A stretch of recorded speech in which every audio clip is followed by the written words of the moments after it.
Hey cuties, welcome back to my channel. Today I will be talking about everything wrong with school and like school in general, but it may be just my school that does this, but I think a lot of other schools do this. So yeah, I'm just gonna be ranting because I ranted a lot last night and I was like, people need to hear about this, so let me just record it.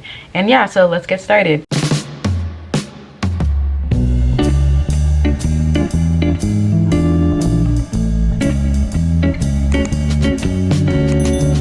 I feel like dress code is more to a point where it's mainly on girls, and this is because like for my school we can't wear skirts that are like shorter than our knee, so we have to wear like long skirts if we want to wear a skirt, and then we can't show our shoulders, we can't wear spaghetti straps.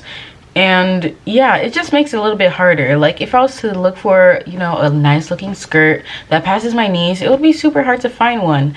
But we can't really do that. We also can't wear shorts that are above our knees, which is crazy because I've never seen some shorts that are longer than your knees or like go past your knees, which I just don't think is fair. Once you're in high school, you should be able to wear whatever you want as long as it's appropriate. And it doesn't really make any sense, and it's just on girls, which I don't understand. Like literally a guy in gym could literally just wear nothing, shirtless, like go out shirtless, and then if we were to wear like some shorts that aren't past our knees, we would get the penalty. Like it doesn't make sense. I don't think it's really fair, but maybe it's just me. I'm just not gonna go too deep with dress code. The next thing is also for girls is using the restroom. Okay, so let's say you're on your period and you have to change your pad or a tampon or whatever, so you ask to go to the restroom and the teacher says no. Now that's not even right. First of all, I don't think that girls should have to go to school whenever their period cramps or they're in a lot of pain. They should even be able to go to school. Like, if you are literally bawling your eyes out and you can't like function right because of your period, and then you don't go to school and you get penalized for that, that doesn't make sense. Like that's literally hormones and you can't control that. So that's what I think that's wrong. We shouldn't have to ask to go to the restroom. I don't know, that just whole restroom, like something my biology teacher did was we had a pass, right? So every 9 weeks we used that pass to use the restroom. And so in her class we can only go to the restroom once, and if we don't go to the restroom we can turn it in for like a free 100 or homework grade or something like that. That's not right. We should be able to go to the restroom whenever we want. We shouldn't have to hold in our pee or like anything just because we're not allowed to. That doesn't make sense. But I can see why it's regularized to not allow you to use the restroom, because people have taken that for granted. They've skipped class and stuff like that. So I can see why they do that, but it's not really fair. The next thing is science fair and history fair. I don't think any other state does this, but here in Texas we have science fair and history fair, and it's only for GTAP honor students, which I have always hated. I've talked about this in my lives too. So you shouldn't make it only for history fair students. Okay, history fair. History fair is between August and October. So we just started school and we're already working on that, still with our other classes, so that's already a lot. Now science fair, that's from October to December. That's our finals week. We're getting ready for the next semester. If we don't pass that semester, we have to take it in the summer. So if we're already stressed with science fair, our finals, our other classes, extracurriculars, that's a lot.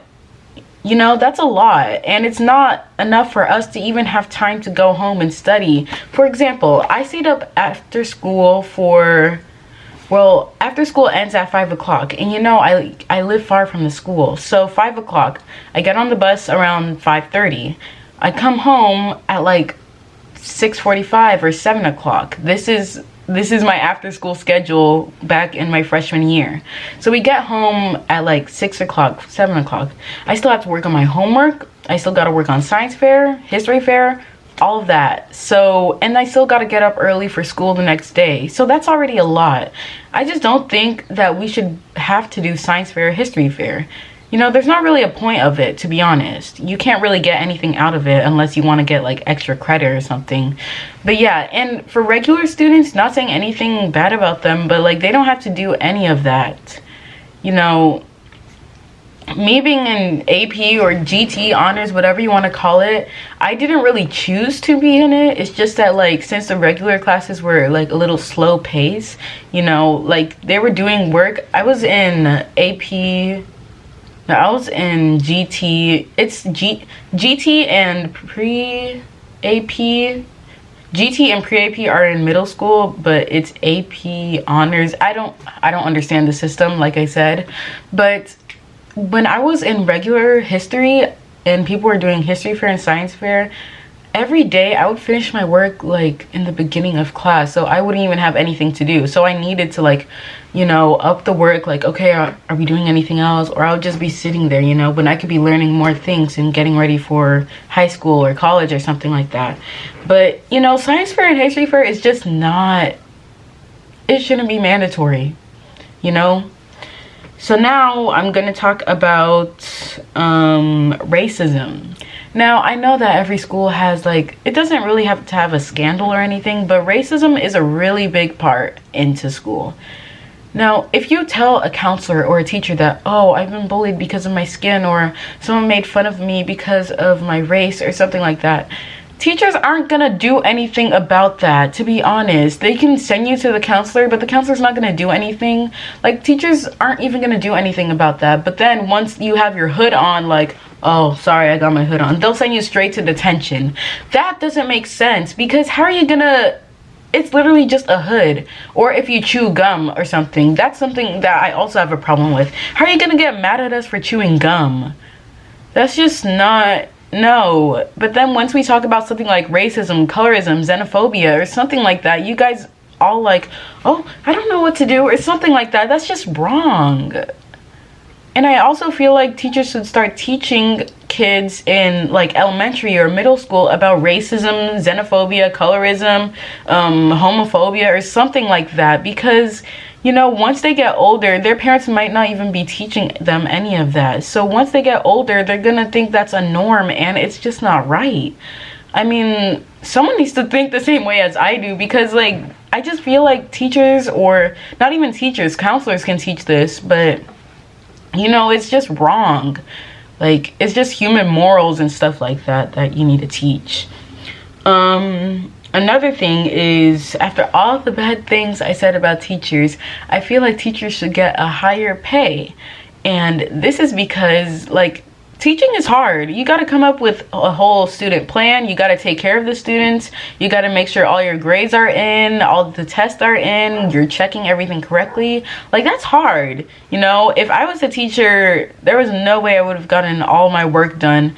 And then you still got to make sure that everyone's following directions. You got to go to meetings. Like, that's a lot. So I just feel like teachers should be paid more just because of all that stuff they have to do. And, you know, yeah. And then another thing is school lunch. And I know the whole school lunch system is different everywhere, but for me, if your parents or your household makes a large amount of money, then you would have to pay for lunch. But if you make if you make a lower amount of money, then you don't have to pay for lunch. I think that is a great system, to be honest. Like, you know, you shouldn't have to pay for lunch if you're not at a well-being or a well state for paying for lunch. But the thing is, the lunch there is not the best. I mean, I feel like the lunch there, like, I've gotten expired food from lunch. Now, that's just, no. Like, I need the lunch ladies or whoever, it suddenly got bright. I need the lunch ladies or whoever's taking care of the lunch to make sure everything is fresh. Make sure everything, I may sound like a Karen right now, but it's true. No one wants to eat expired food or food that has mold on it, you know? But yeah, that's all I have to say about school, honestly. I'm at online school, but you know, once I get back to school, I just hope that things are a little bit different. And how kids react, like, okay, wait, there's a whole pandemic going on. Do I really have time to stress my teachers? Or do I really have to say no to not being able to use the restroom? Like, no, you know? But yeah, that's pretty much the end of this video. I hope you guys enjoyed this rant. Hopefully I wasn't like jambling around talking about random stuff. But yeah, thank you guys so much for watching. Make sure to like, comment, subscribe, share it to the world. Love you guys and have an amazing day.